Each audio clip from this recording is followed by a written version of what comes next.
నిన్న national channels అందులో India today ఇంకా మిగతా ఛానల్స్ దాదాపు 65 సార్లు పైగా వాళ్ళు ఇచ్చిన సర్వేకి అటు ఇటుగా 60 సార్లు నిజమైనటువంటి సర్వేలు అన్నీ కూడా కూటమికి హైయెస్ట్ సీట్లు వస్తున్నాయని ఇస్తే ఒక ఫేక్ సర్వే ఏదైతే జగన్మోహన్ రెడ్డి ఆరా మస్తాన్ అనే వ్యక్తితో నిన్న ఒక ఫేక్ సర్వే రిలీజ్ చేయించాడు. ఆ ఫేక్ సర్వే యొక్క భాగవతాన్ని బయట పెట్టడానికే ఈరోజు ప్రెస్లో ప్రజలకి వివరిస్తున్నా. అందులో 2 అంశాలు ఉన్నాయి. ఒకటి 4వ తారీఖు జరగబోయే కౌంటింగ్కి ఏదైతే కౌంటింగ్ ఏజెంట్లుగా వెళ్తారో వాళ్ళ మానసిక స్థైర్యాన్ని దెబ్బతీయడం కోసం. రెండోది లోపడున్నటువంటి అధికారులు కానివ్వండి, జిల్లా కలెక్టర్లు కానివ్వండి, మళ్ళీ ప్రభుత్వం జగన్మోహన్ రెడ్డిదే వస్తుంది, ఏదైనా అటు ఇటుగా ఉంటే లోపల వాళ్ళని మేనేజ్ చేయండి అనే ఒక సంకేతానికి నిన్న జగన్మోహన్ రెడ్డి అండ్ కో ఎవరైతే జగన్మోహన్ రెడ్డి టీంలో ఒక 5గురు నాయకులు ఉన్నారో, సజ్జల రామకృష్ణారెడ్డి, విజయసాయిరెడ్డి, పెద్దిరెడ్డి రామచంద్రారెడ్డి, సుబ్బారెడ్డి, వీళ్ళందరూ కలిపి నిన్న సాయంత్రం ఆరా మస్తాన్ అనే వ్యక్తితో ఈ ఫేక్ సర్వే పెట్టించడం జరిగింది. ఒకటి ఇదైతే, రెండోది ఈ జగన్మోహన్ రెడ్డి దగ్గర ఉన్నటువంటి వీళ్ళు ఎవరైతే ఉన్నారో పక్కన ఇందాక చెప్పినటువంటి పేర్లు వాళ్ళు బెట్టింగులు వాళ్ళే. ఇందులో జాగ్రత్తగానండి, వైసీపీ వాళ్ళు కూడా రాలి. మీరు బెట్టింగ్లు వాళ్ళు తెలుగుదేశం వైపు కాయడానికి, జగన్మోహన్ రెడ్డి గెలుస్తాడని వైసీపీ వాళ్ళు కాసే బెట్టింగ్లన్నీ కూడా వాళ్ళే కాసుకుంటారు. మీరు జాగ్రత్తగానండి, ఇది మైండ్ గేమ్ ఇది.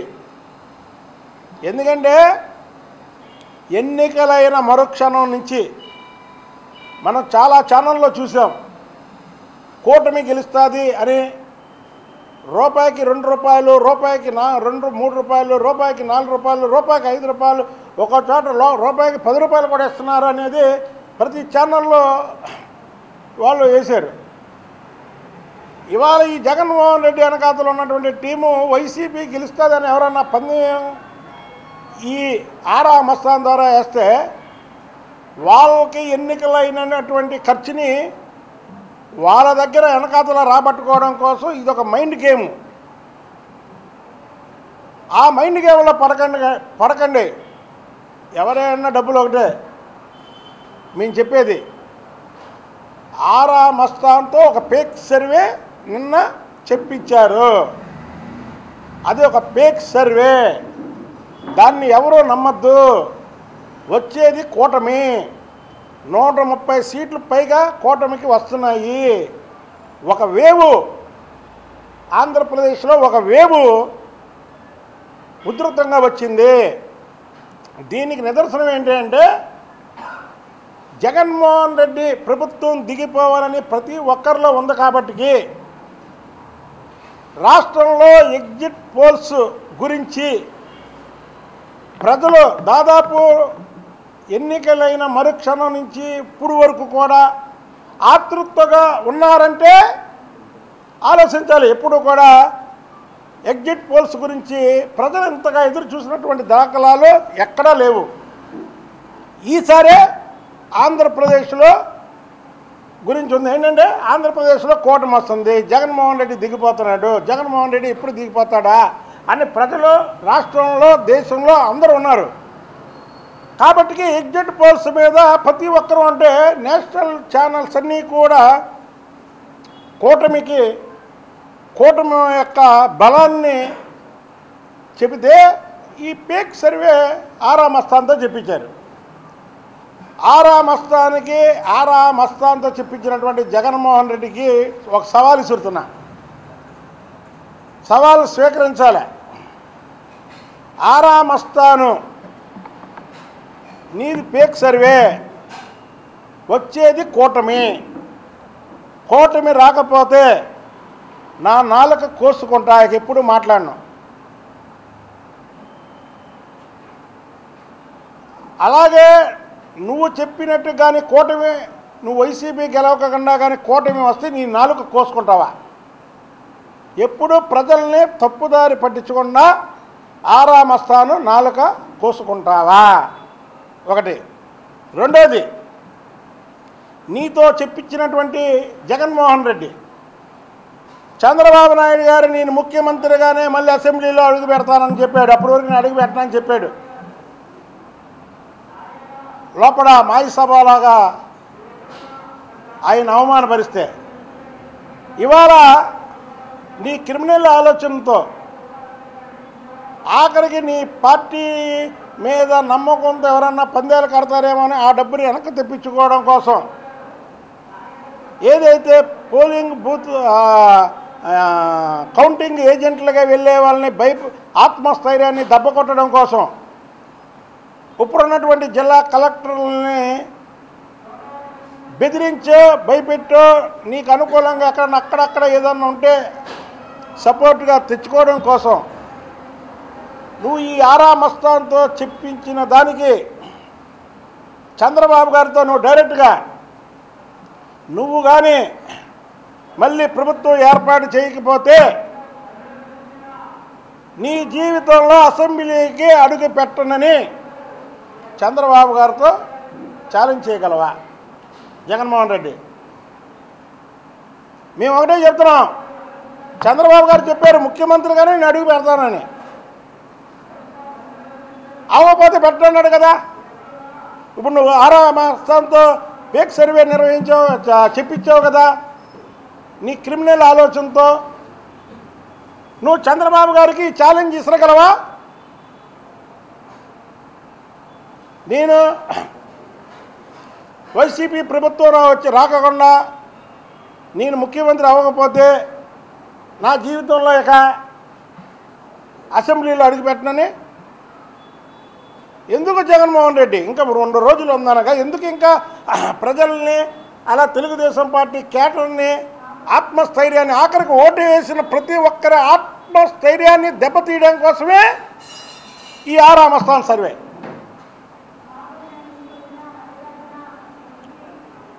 మంత్రాలకి చింతకాయలు రాలవు.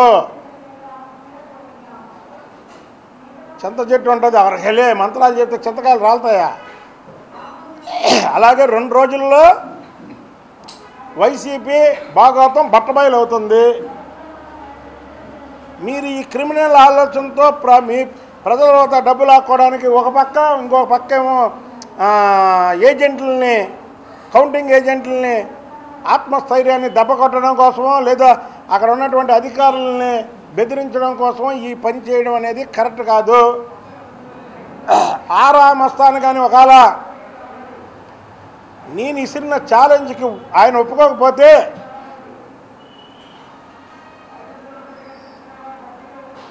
కూటమి అధికారంలోకి వచ్చిన మరుక్షణం ప్రజలకి క్షమాపణ చెప్పడమే కాకుండా నీతో ఎవరైతే ఈ ఫేక్ చెప్పించారో వాళ్ళ పేర్లు బయట పెట్టాలి. లేకపోతే ప్రజల ఆగ్రహానికి బలైపోతావు. వచ్చేది కూటమి 130 సీట్లు పైగా వస్తున్నాయి. మేము ఆ రోజే చెప్పాం, నేనే సర్వేలు చేయలేదు, ప్రజల నాడి తెలుసుకున్నాము. ప్రజలు చెప్తున్నారు, కులాలు లేవు, మతాలు లేవు, ప్రతి ఒక్కరూ కూటమికే ఓటేసామంటున్నారు. ఒక్కొక్క జిల్లాలో ఒక్క సీటు వైసీపీకి రాకపోయినా ఆశ్చర్యపోవాల్సిన పనే లేదు. వచ్చేది కూటమి ప్రభుత్వం. ఇవన్నీ ఇతను ఆరా మస్తాన్ చెప్పింది ఫేక్ అని తెలియజేస్తున్నా.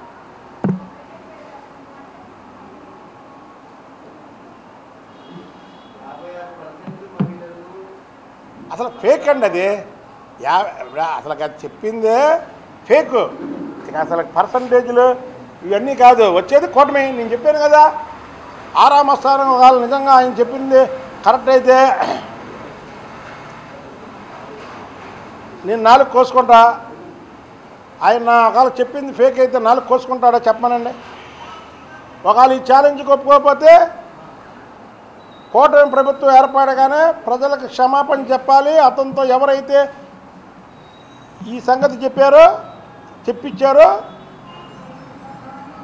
వాళ్ళ పేర్లు బయట పెట్టాలి. ఎందుకంటే ఇది ప్రజల జీవితాలతో ఆడుకోవడం. నేషనల్ ఛానల్స్ అన్నీ కూడా పెద్ద పెద్ద ఛానల్స్, ఎంతో గొప్ప చరిత్ర ఉన్నటువంటి ఛానల్స్ కూటమికి ఇది ఇస్తే ఈయన ఇలా చెప్పడం కరెక్ట్ కాదు.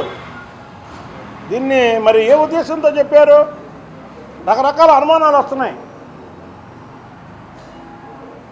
కాబట్టికే కూటమి ప్రభుత్వం ఏర్పడడం ఖాయం. నేను ఇచ్చిన ఛాలెంజ్కి కానీ ఒప్పుకోకపోతే ఆ రోజు ప్రజలకు క్షమాపణ చెప్పి ఈయనతో ఎవరు చెప్పించారో ఆ పేర్లు మాత్రం బయట పెట్టాలి.